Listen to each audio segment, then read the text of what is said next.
the epicenter of the coronavirus pandemic is New York. And at the epicenter of that epicenter is New York City. And at the central point of New York City was a hospital called Elmhurst, where we were hearing reports that very bad things were happening. Well, there is a nurse that, a very talented nurse in Florida, that decided to go up and help up in New York, and went up to New York and got placed inside of the Elmhurst Hospital. While she was there, what she saw was so disturbing that she took it upon herself to wear a hidden camera and bring in a recording device so that she could capture some of what she was seeing there. This is a brilliant production that's been put together by Journeyman Productions, and I want to make sure that we give them a shout out. You're going to want to watch this entire 1 hour expose, but here is just a taste of this incredible brave nurse and her revelations as she risks everything to bring a camera and recording device into the epicenter of the coronavirus pandemic. Take a look at this. She began by telling us one of her most disturbing findings, that people who had repeatedly tested negative for COVID were being described as COVID confirmed. Okay, so if you look close, I'm in my patient's chart. I am pulling up like their laboratory results. So if you look here, you'll see COVID-19 bioreference lab.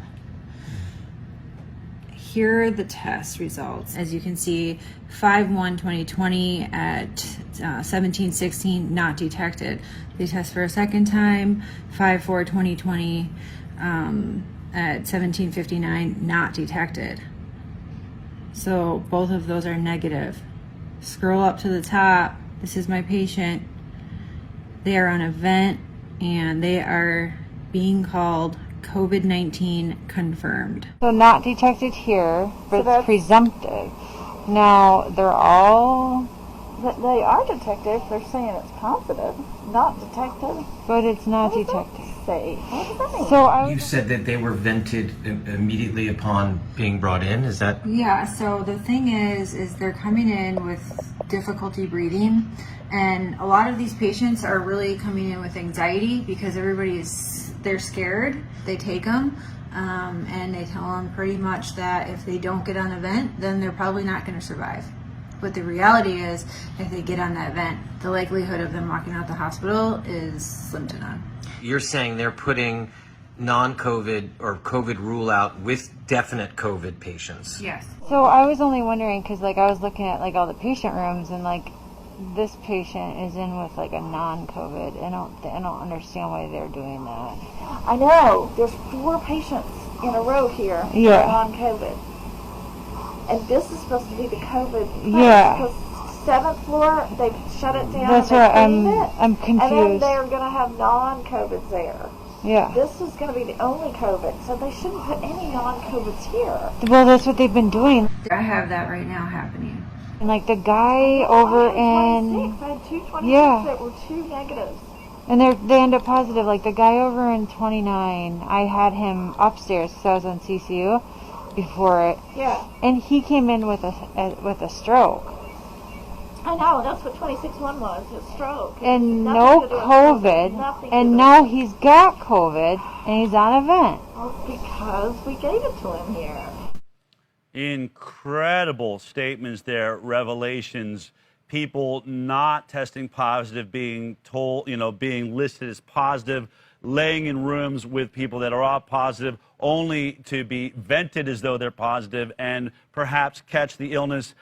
Once again, you should really check out all the work being done by Journeyman Pictures. Go to their YouTube channel, Journeyman Pictures, to see this expose and many of the other great interviews that they've done around many topics of COVID-19. But I want to say right now, it's absolutely an honor to bring on my next guest, Erin Olszewski, the nurse at the center of this. Man, I gotta say, that takes some real guts to go into, I've actually done it before. I've worn cameras before. You can say that, but when you actually do it, it's very nerve-wracking, isn't it?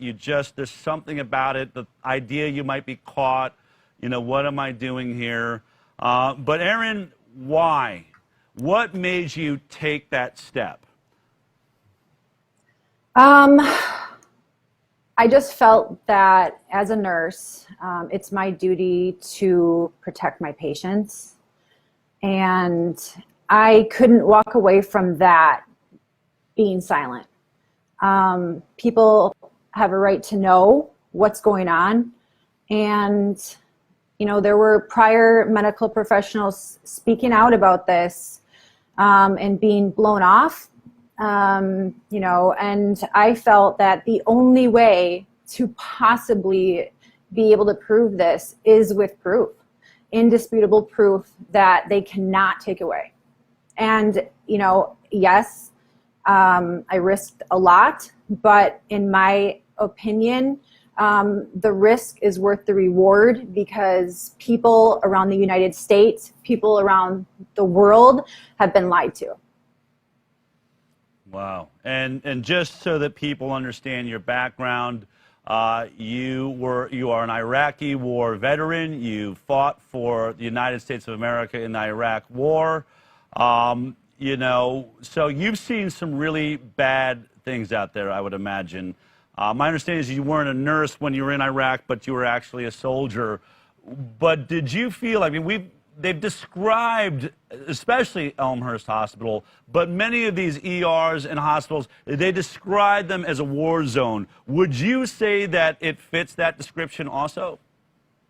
If I can honestly be totally transparent, Please. I feel like this is worse because it's almost like friendly fire. People are walking into these hospitals assuming that they're going to be taken care of, and you are literally going to walk in there and you will never walk out. It's worse, and it is destroying, obviously, lives, and it's destroying families. It's destroying our economy. Everything about these numbers that you are hearing across the world, globally, it's a lie. It's just based on lies. It's based on bad care. It's based on people being careless. It's based on bad authority. Well, bad decisions. Just based on the video we watched in the beginning, they are manipulating the truth. Tell me about the testing. So a person comes in, they are having, it sounded like some of them had been stroke patients. They give them a test. Can you tell me about the testing? How long does it take to find out if your patient has tested positive or negative? It would take anywhere from 5 to 10 days. Yes. But I went and got tested with an antibody test that I'm pretty sure here in the middle of Austin. I did it for the show. I went and said, let's see how this goes. They gave me my results. I think it was 15 minutes at the most. Do they not have that technology inside of Elmhurst Hospital? No, they don't. The technology exists, like you said, but they are not utilizing that. No. So if you come in and we don't even know, where are they putting you while we wait to find out? On the floors, they're putting you inside the hospital facility, and they are mixing COVID and non-COVID, which is creating hospital-acquired infections, nosocomial infections. So they are literally creating the pandemic that way. Unbelievable. Just because this is something we've been reporting on, I remember there was another nurse a few weeks back that spoke out about, I believe, the same hospital. Let's just take a look at what she had to say here. Literally, Black lives don't matter here. And that's pretty sad that somebody who is white and lives hundreds of miles away from the city gives more of it about these people than the actual people in this city. These people aren't dying from COVID. Let me give you several examples here. An anesthesiologist intubated the patients, and for about 5 hours, like, we were waiting on a chest x-ray to confirm that the placement was wrong. And in the meantime, while we're waiting for that, and we've told the anesthesiologist that it was placed wrong, because, like, literally only one side of the chest is, like, inflating, he dies. Okay. A patient had a heart rate of 40. I was literally ran out of, like, the patient's room to get, like, the director of nursing who was standing out there. And I'm like, can you stop him? He's going to kill that patient. He's going to kill that patient if he defibrillates him with bradycardia and a heart rate of 40. And the director of nursing just shook his head. And I turned around and he killed the dude. It's like going in the Twilight Zone. Like, everyone here is okay with this. Look, the only way I can kind of put this into context for everybody is, and this is going to be kind of an extreme example, this is like really the only thing I can come up with.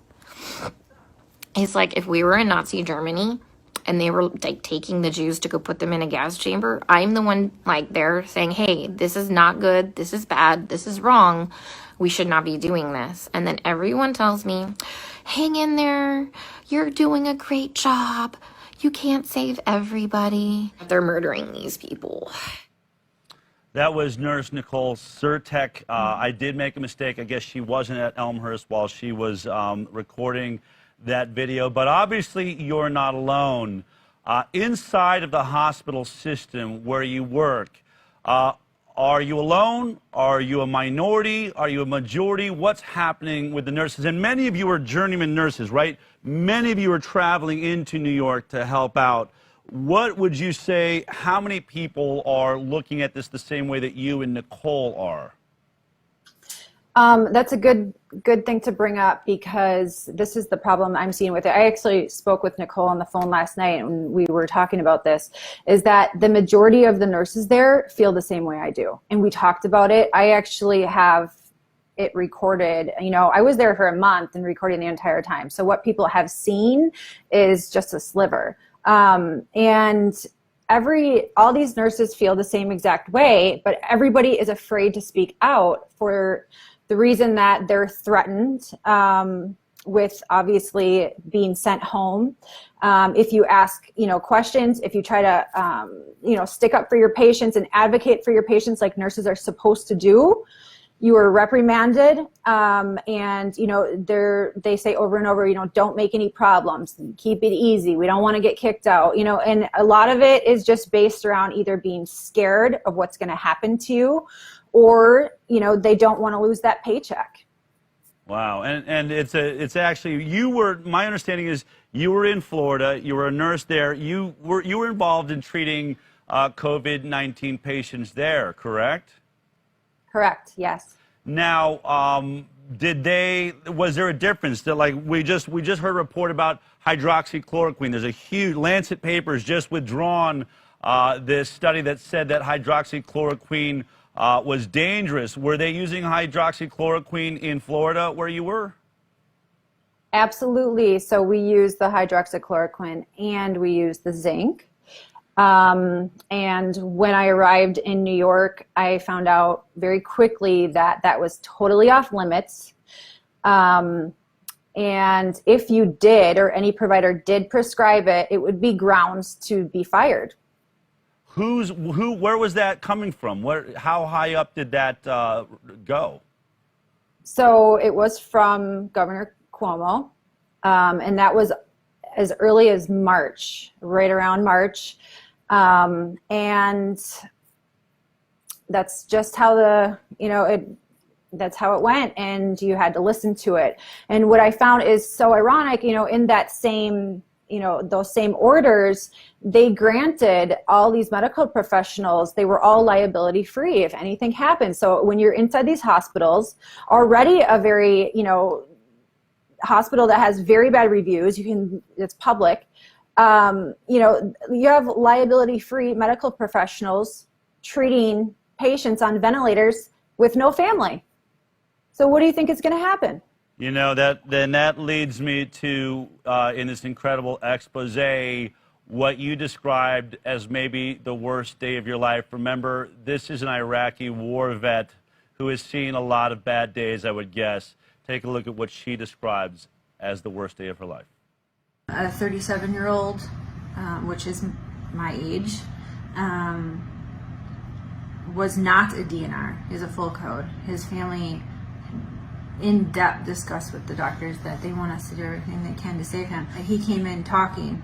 He was very terrified. He was just like, totally alert, knew what was going on, and they convinced him to be on a vent. Now he's dead. But the doctor said when I got into shift that if he codes that we are not to resuscitate or try to save him. And we flipped. This is important. I just asked them if we can put a DNR order, and they said no. That's up to the attending. Okay, so we're going to code him. That's what I said, and they said no, we're not. I said yes, we are. We're obligated to.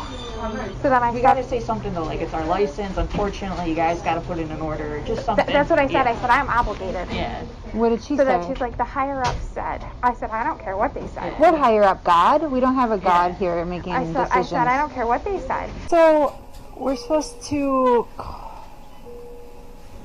He's not DNR, but we're treating it as DNR. Basically. Does his family know? His family knows the situation. I think they called them and they told them. They were trying to do a school with 70% for DNR. All day he spent like in the 80s saturating. It was this one on the forehead didn't work. It was this one worked, and it came back. When I changed it, I was like, oh shoot, it's 90. Yeah. So they started playing around with the fence. Shoot, it's Because 90. he's still on pressure. He changed the pulse ox You put him on EC, from drop. his head to his finger, and he's like, oh, it's 90. I had to put a sign up last week, don't touch my... He's fine. Well, Elmhurst does have a policy given, like a COVID policy, given the scarcity of Right. dialysis and blood. It can be a chem code, it can be whatever. That it's not, there's not it's a difference. Normally the standard is whatever the family says, like we just do. So if they would say code them for 5 years, like we just do that until they die. It's a little bit different now because of the new policy in place with Dr. put in place, which is that you don't need full family like you can just tell someone that it's medically futile and that we're not willing to just pour blood and resources into something that would be impossible to get back. Right. But he's 37. All I can think about is that at least he knows that we were fighting for him when he died. Aaron, we hear that the victims of COVID-19 tend to be over the age of 65 and suffering from other life-threatening illnesses. What you are describing and talking about, this is a 37-year-old man, correct? Yes. And as a nurse, it seemed, look, I understand there are scenarios where, you can't resuscitate or it really wouldn't make sense. Someone is so far gone. But can you tell me what it was like to be hearing that and going through this over a young man with his whole life ahead of him, a family that is unable to visit and see how he's doing? You're the only person representing that family in that moment, are you not? I mean, he's all that we had, he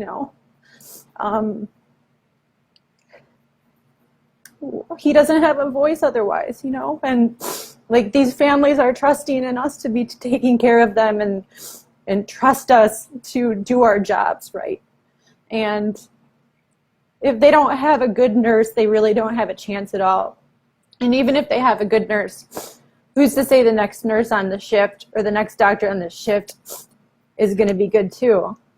And it just goes against every single thing that we've ever learned and that we're taught to do as nurses, just to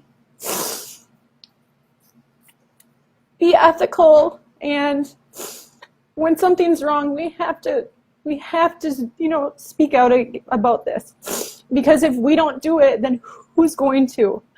And whatever it takes and whatever I have to risk, at least I know that I'm giving these patients and their families the justice that they deserve.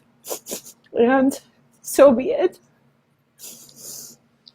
Can I don't ask know. you? Can I ask you? Was this gentleman confirmed to be COVID-19 positive? At the end of his life, yes. Hospital acquired. So he got it while he was in the hospital. Yes. If you could get a message to Donald Trump right now, who is having to make decisions, I think obviously, you know, he can speak to Tony Fauci, Debbie Birx, these people that are in, what do you need our leadership to know? What do you want the National Institute of Health to know? What do you want Andrew Cuomo to know?